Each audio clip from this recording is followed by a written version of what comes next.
Whether you're a composer, producer, or sound designer, you've probably heard of the Albion series from Spitfire Audio. So today we're going to be comparing two of their biggest products, their latest Albion Colossus and the original that started it all, Albion One. And if you are new to the Albion series, it is a collection of that 1% of virtual instruments that you find yourself using day to day. What I love about Albion One and Colossus is that they're both designed with high quality and versatility in mind. So then what exactly is the difference between the two, and which one is going to fit your needs best? First, let's talk about the highlights of each library, and then we'll talk about the biggest differences between Colossus and Albion One. So let's start off with Albion Colossus. This is going to be the latest addition in the Albion collection. And if you do want to check out my full walkthrough and my first impressions, I'll leave a link for that video down in the description. So this is going to be your all-in-one library for modern, epic cinematic scoring. Colossus is going to have two different size orchestras, both recorded in the Glasgow Royal Concert Hall. That smaller chamber ensemble consists of 42 players, while the larger symphonic ensemble has 111 players. And that's probably one of my favorite things about this library. It not only highlights those massive, monstrous moments in cinema, but it also offers a contrasting, delicate sound for those more suspenseful moments. There are also 3 new features designed to push your orchestral sounds to a whole new level. First up is scale, and it's going to allow you to shift between chamber to symphonic ensemble at the touch of a fader. So with the fader all the way down, we're going to hear that chamber string ensemble.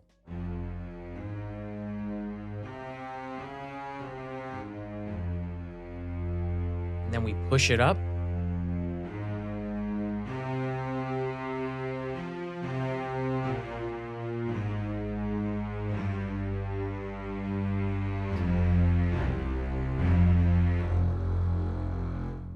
And that expanded into that larger symphonic ensemble. The next feature is the depth feature. Depth is going to be your mix between mic positions. So instead of individual faders for close, tree, ambient, and outrigger signals, you transition between each of them as you move the fader up. So right now our scale is at symphonic, and we are keeping the depth all the way low, so this should be a closer sound.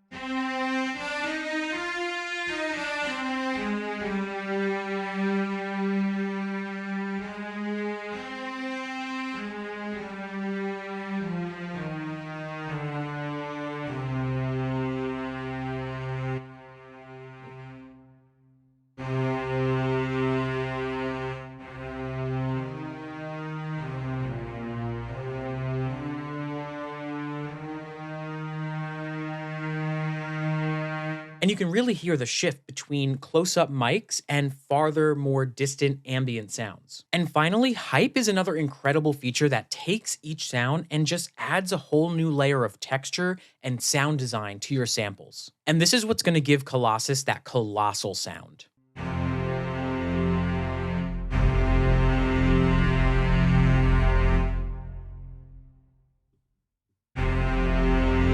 That's farther back.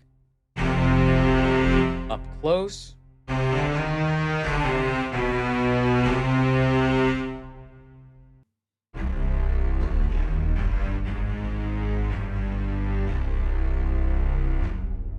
Overall, the addition of these 3 new faders was designed to make the mixing process easier for the user so that writing epic, colossal music is a seamless process. Next up is going to be Albion One, the very first of the Albion collection. This is Spitfire Audio's all-in-one flagship library. It offers basically everything that you need to start writing film scores. This one was recorded at Air Studios and consists of a 109-piece orchestra filled with musicians who regularly play in Oscar-winning scoring sessions and global concert performances. Albion One is incredibly powerful and packed with a ton of different samples and content. It's going to highlight different orchestral and percussive ensembles, and the Brunel loops and the Stevenson Steam Band both run off of Spitfire's eDNA engine. This engine intuitively combines the sound of samples with synthesizer to get this incredible hybrid sound. So this is the big strings patch in the hybrid orchestra folder.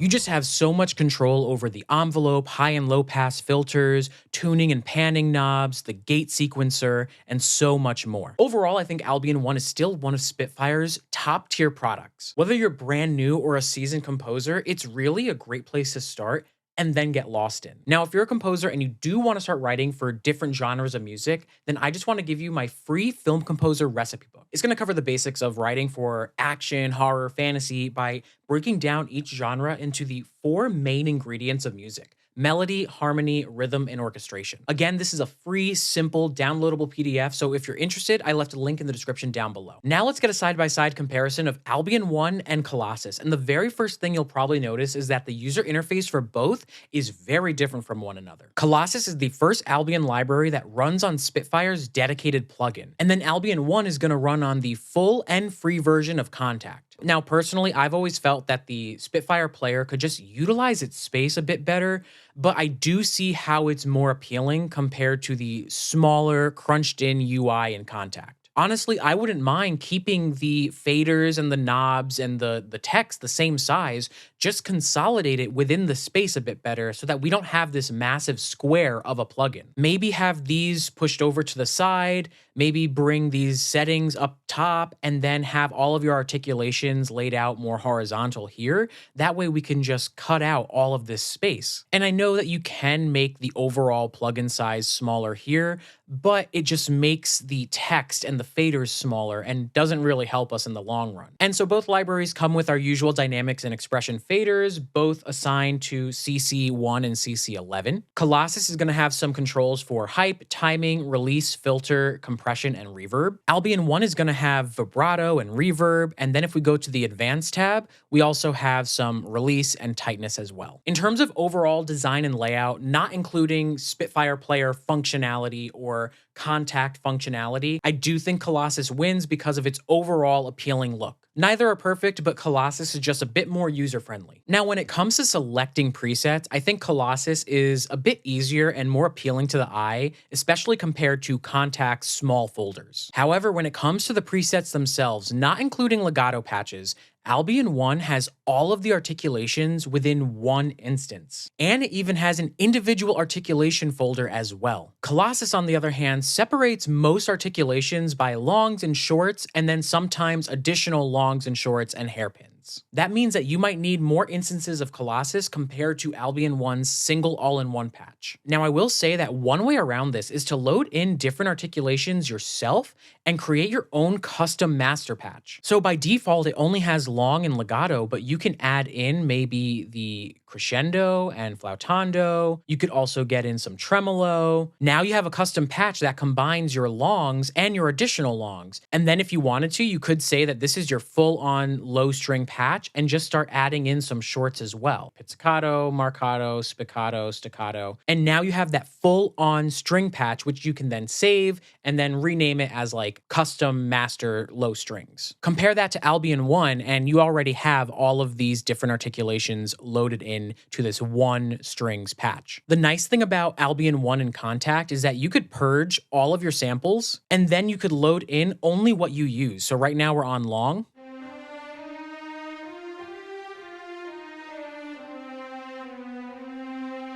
And so only 5 megabytes of RAM was used. And then by going over to the advanced settings, you could actually turn on or off the articulations that you don't want loaded in. So you could then get rid of all of these and then only keep these few, and that'll lower what's loaded into your RAM. Colossus in the Spitfire player just doesn't have that feature, and after loading in all of those extra articulations, look at how high the RAM usage is. 3.5 gigabytes. So you need to either keep all of your articulations loaded in or remove them altogether. Now, also the number of presets that you get from Albion One is pretty insane. We're gonna get the entire Albion One orchestra, which has your brass divided into high, low, and mids, your strings, your woods, highs and lows. You get an entire selection of Brunel loops, which has maybe 20 to 30 different patches in each folder. You get the Darwin percussion ensemble, which has Easter Island hits, hyper toms, XXL percussion, and legacy patches. This is the Easter Island hit.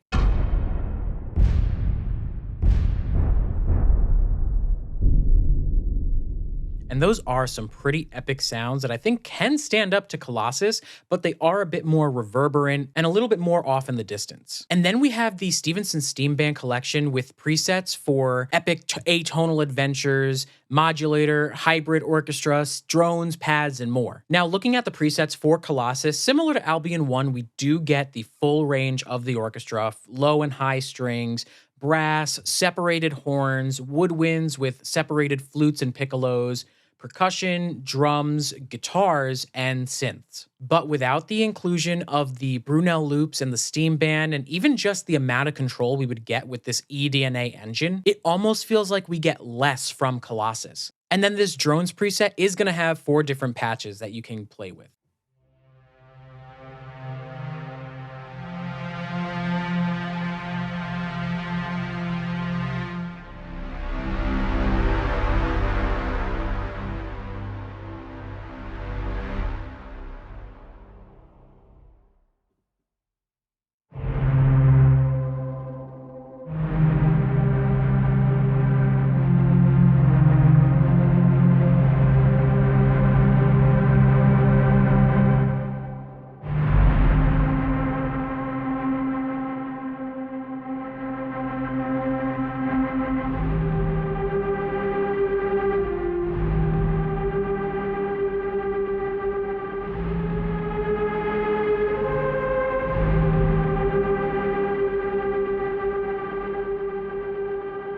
And I think this is a hard one because you could argue that less is more in terms of ease of use and even quality of sound. But for $450 each, you just need to be comfortable with how much you're getting. So overall, I think Albion One wins when it comes to the presets in terms of how much you get and how much control you have. However, I do think that the samples from Albion One are just beautifully produced and give you a bite and an edge and a punchiness that Albion One just doesn't offer. Now, one thing that I really want to highlight is the difference in mic signals. Colossus has that new depth feature, which we know shifts from close-up mics to distant and ambient mics. And then in the advanced settings of Albion One, you can mix the different mic signals to get a more customized sound instead of cycling through from one end of the spectrum to the other. So if we were to load in the close, tree, ambient, and outrigger, you could just get a different mix that you want without having to cycle through each one. We've already seen a similar feature to that depth fader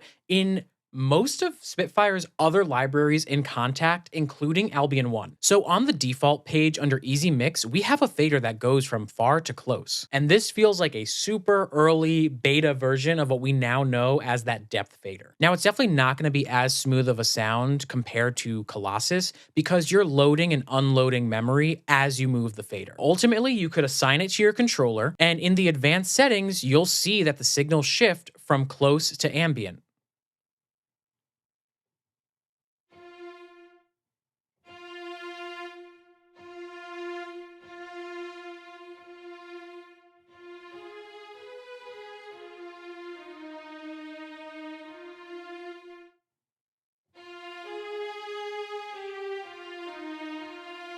Now, that easy mix fader was obviously not designed for constant movement, but in general, the mic signals in Albion One do offer a bit more control over the depth of sound you get from your instruments. But here's the thing, after playing around with both libraries for a bit, I almost think that the hype and scale features make up for the lack of control that you get over individual faders. So now let's just listen to the sound of the strings from both libraries. Let's leave the scale where it is because we want both ensembles to be a larger sound. Let's have the depth be roughly in the middle, so around like tree to ambient. So we'll get rid of close, add in ambient, roughly around there. And then we'll use the hype just so you can hear what it completely sounds like.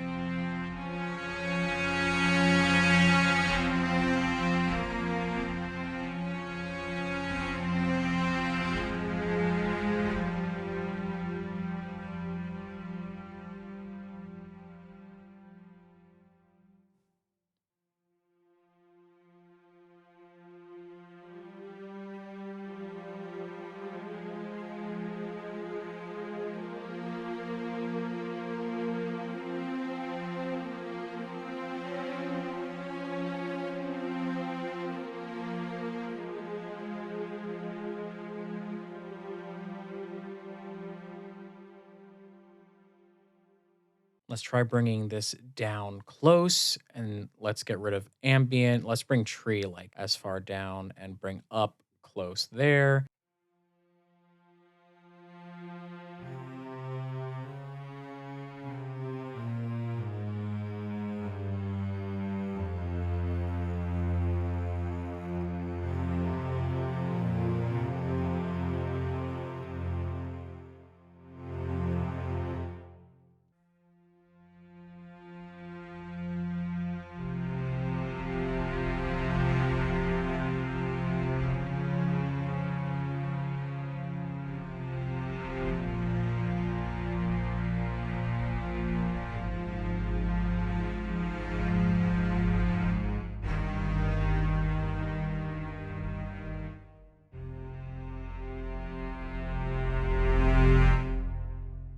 We've listened to a lot of longs. Let's just try shorts.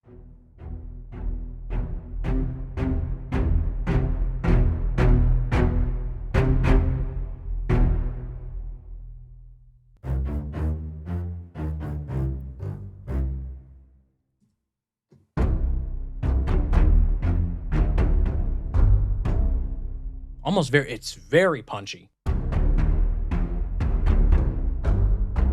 And then we'll make this very distant.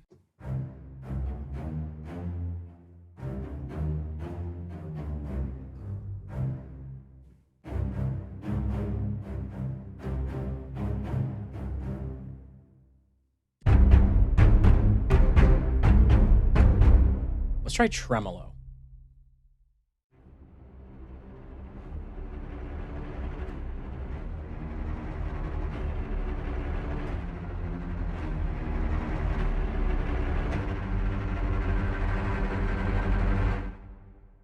And this is Albion One with everything loaded in to try and get as full of a sound as we possibly can.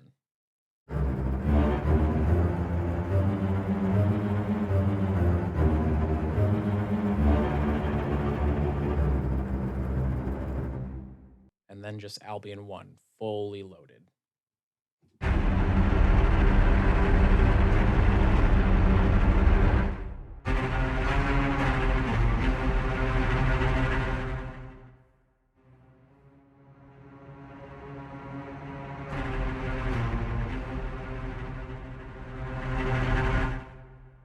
And then let's just try a brass patch, just so you can hear that as well.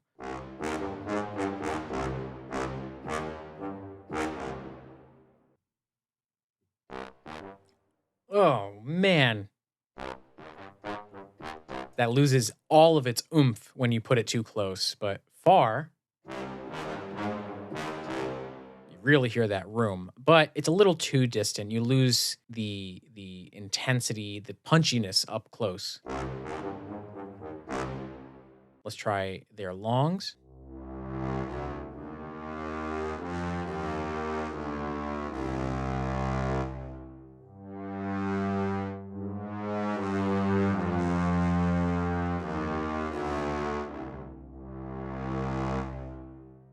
All right, let's try Colossus.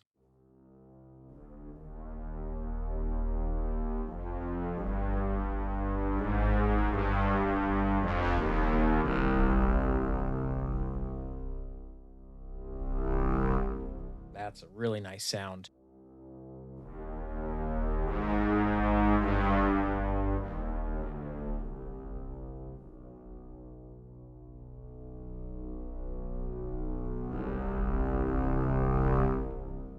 Now let's hear some brass highs.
Wow, Albion One really does have a beautiful full sound, but Colossus really pushes that low end to a totally new level. So it's going to be important to remember that each Albion was created with some kind of theme in mind. Tundra is the edge of silence, Neo is a modern chamber ensemble. So Colossus is huge and designed for epic Hollywood blockbusters, all while being packaged in an easy to use interface compared to all of the other Albions. It's also going to be the first Albion featuring a smaller chamber ensemble and a larger symphonic ensemble. Albion One is also a huge library in its own right, with the massive number of presets from traditional orchestral techniques to synths and percussion. But it doesn't offer that specific sound of a chamber ensemble, and it lacks the edge and bite that Colossus is built on. And what's interesting is that Oliver from Spitfire actually compares Colossus to Albion One, but thinks of it as an extension instead. Albion One is an all-in-one toolkit with traditional sounds designed to get you writing for pretty much any genre. It's like the starting point. Albion Colossus pushes that idea a bit further with its aggressive sounds,